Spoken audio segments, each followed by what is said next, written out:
Sejarah antara Ukraina dan Rusia saling berbagi sejarah mereka. Kiev, ibu kota Ukraina saat ini, sering disebut sebagai ibu dari kota-kota Rusia atau awal mula dari peradaban Rus, yang ada akhirnya membentuk negara Rus Kiev, pendahulu dari bangsa Rusia dan Ukraina.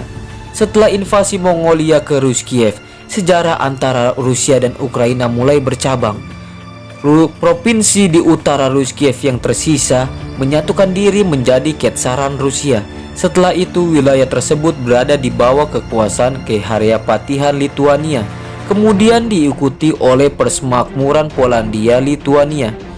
Dalam persemakmuran, Kazaki Zaporozhia menolak proses polonisasi yang dilakukan pemerintah dan akhirnya melawan pemerintah persemakmuran yang dikuasai oleh bangsawan Polandia. Hal tersebut menyebabkan Kazaki memberontak melawan persemakmuran dan menginginkan penyatuan dengan Rusia karena memiliki persamaan budaya, bahasa, dan agama. Penyatuan tersebut diinformalkan pada perjanjian Peresia-Slav pada tahun 1654. Memang sulit diucapkan. Mulai dari pertengahan abad ke-17, wilayah Ukraina secara bertahap bergabung dengan Kekaisaran Rusia. Seluruh wilayah Ukraina bergabung pada Kekaisaran Rusia di akhir abad ke-18 setelah pemisahan Polandia yang mengakibatkan tentara Kazaki dibubarkan secara paksa oleh Kekaisaran. Dengan sebagian besar penduduk direlokasikan ke wilayah Kuban di perbatasan selatan Kekaisaran Rusia, di mana Kazaki mempunyai peranan penting dalam mempertahankan kekaisaran dari suku Kaukasia. Setelah Revolusi Februari, terbentuk hubungan antara pemerintah sementara Rusia dengan Republik Rakyat Ukraina. Perwakilan dari pemerintah Rusia dan Petro Stepnitsky, dan perwakilan dari pemerintah Ukraina adalah Dmitry Odinets. Setelah agresi militer Soviet di awal 1918, Ukraina menyatakan kemerdekaan secara penuh dari Rusia. Dua perjanjian Brest-Litovsk yang ditandatangani Ukraina dan Rusia dan pusat kekuatan meredakan konflik militer di antara mereka, dan perundingan damai kemudian dimulai pada tahun yang sama. Setelah Perang Dunia I berakhir, Ukraina mengalami perang saudara dengan Rusia, dan Ukraina ikut serta dalam hampir seluruh kubu berdasarkan keyakinan politik mereka. Di tahun 1922, Ukraina dan Rusia merupakan negara pendiri dari Uni Republik Sosialis Soviet dan juga mempunyai pihak yang menandatangani perjanjian pembubaran Uni Soviet di bulan Desember 1991.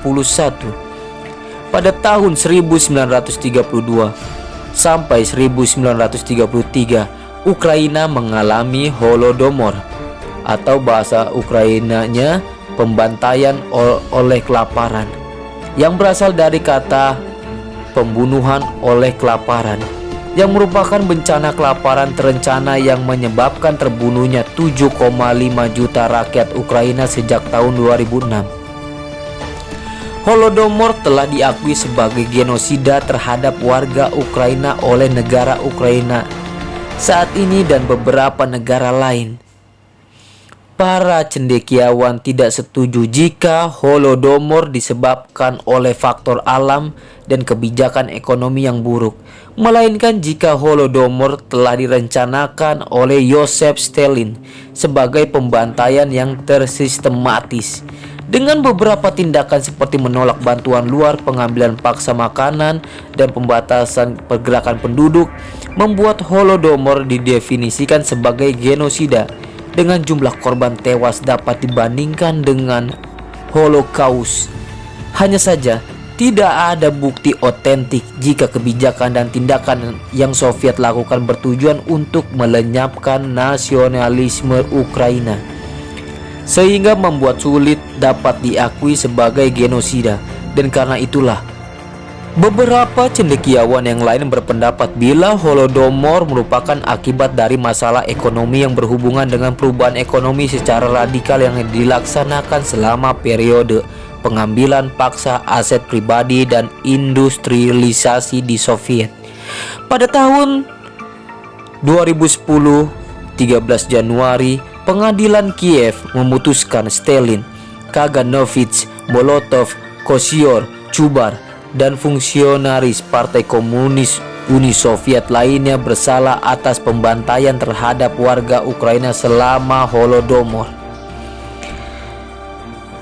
Tahun 1990-an, setelah pembubaran Uni Soviet, Ukraina mewarisi hampir 5.000 senjata nuklir atau sekitar sepertiga dari seluruh senjata nuklir yang dimiliki oleh Soviet, dan terbesar ketiga di dunia pada saat itu.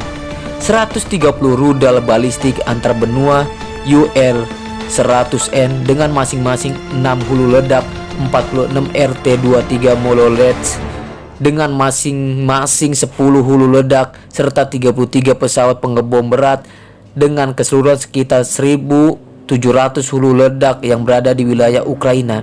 Walaupun Ukraina memiliki kendala fisik dari senjata, tetapi Ukraina tidak memiliki kendala operasional, karena senjata tersebut hanya dapat dioperasikan melalui sistem komando dan kendali dari Rusia. Pada tahun 1992,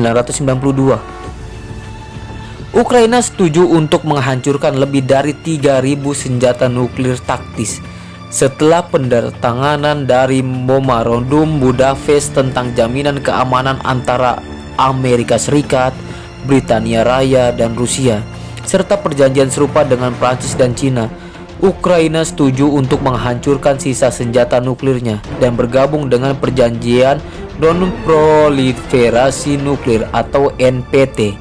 Selain itu, beberapa sengketa terjadi di antara dua negara. Salah satu permasalahan yang melatar belakangi sengketa tersebut adalah masalah Crimea yang telah Soviet Ukraina kuasai sejak tahun 1954. Hal ini diselesaikan dalam kesepakatan yang diperoleh Crimea menjadi bagian dari Ukraina, tetapi diberikan status Republik Otonomi.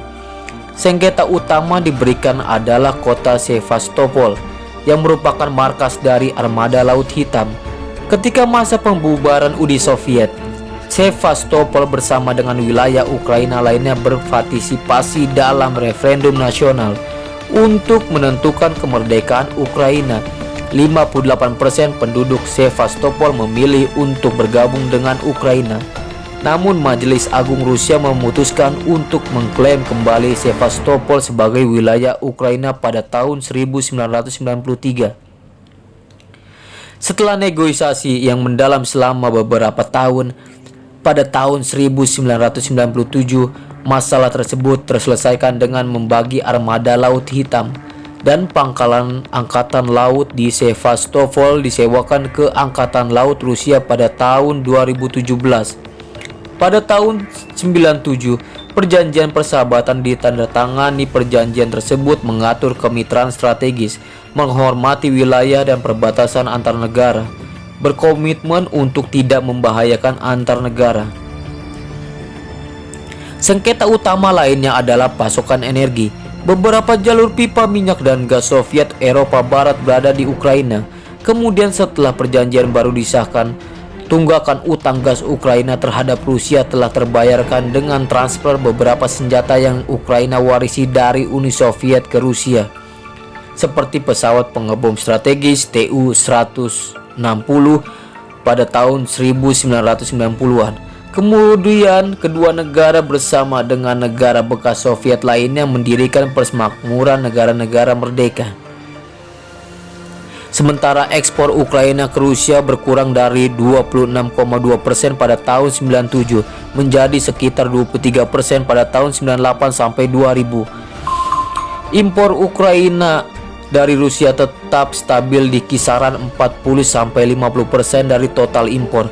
Secara keseluruhan, sepertiga sampai setengah dari perdagangan Ukraina adalah perdagangan dengan Rusia. Ketergantungan Ukraina terhadap energi sangat tinggi, 70-75% gas dan 80% minyak berasal dari Rusia. Dalam ekspor pun masih sangat tergantung pada Rusia. Rusia tetap menjadi pasar utama Ukraina untuk logam dan besi, plat baja, pipa, mesin perkakas, makanan, produk-produk kimia industri. Di waktu yang sama, terlepas dari krisis yang menghantam negara bekas Soviet, Rusia tetap menjadi investor terbesar keempat di Ukraina setelah Amerika Serikat, Belanda, Jerman.